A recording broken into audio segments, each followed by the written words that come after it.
Madali ang luto ng pansit din ba ang hanap nyo kagaya ko? Tara, samahan nyo naman ako magluto. Ano, G? G na yan! Bagay na bagay to sa mga working mom out there na talaga namang minsan wala ng oras sa pagluluto.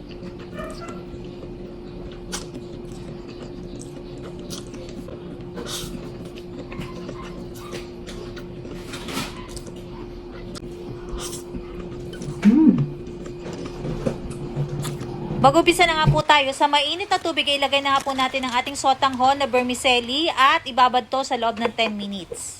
Pagkatapos sa isang pan ay maglagay na tayo ng konting giniling at lagyan na rin natin ng bawang at sibuyas. Pag mabango na mga kapudri, pwede na po natin ilagay ang ating ginayat na carrots.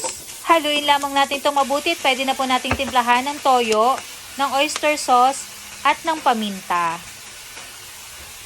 Mix-mix lang natin para mag-combine na lahat ng mga ingredients at maglagay na tayo ng konting tubig.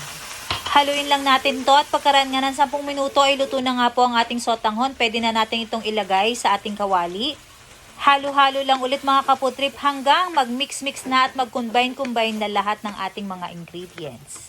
Pagkatapos ay lagyan na rin po natin ng sesame oil. Pampasarap po yan at pampabango.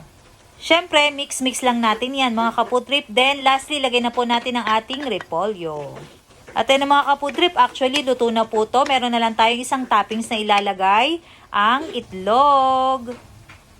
Sa isa pang kawali, magprito na nga po tayo ng itlog. Maglagay na tayo ng mantika at ilagay na po natin ang ating scrambled egg.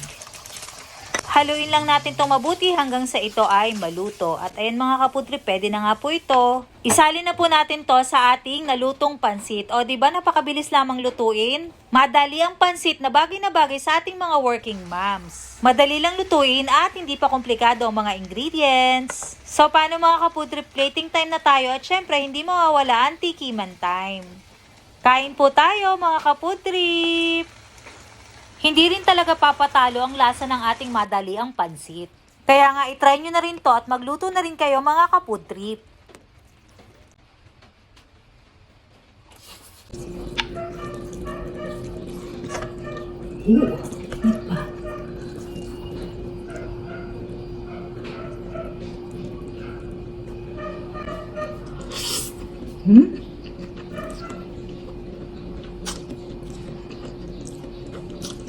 Sarap.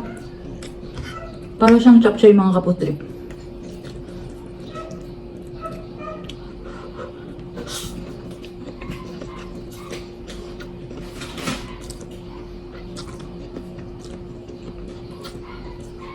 Sarap niya. Simpleng ricado, madali ang lutuin, napakasarap.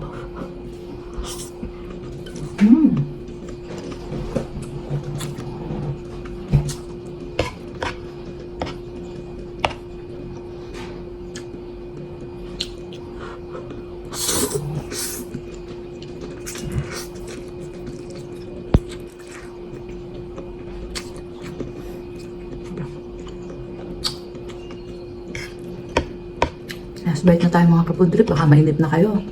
Try nyo lutuin ito mga kapudrip, sobrang sarap. Gustong gusto din ng asawa at ng anak ko.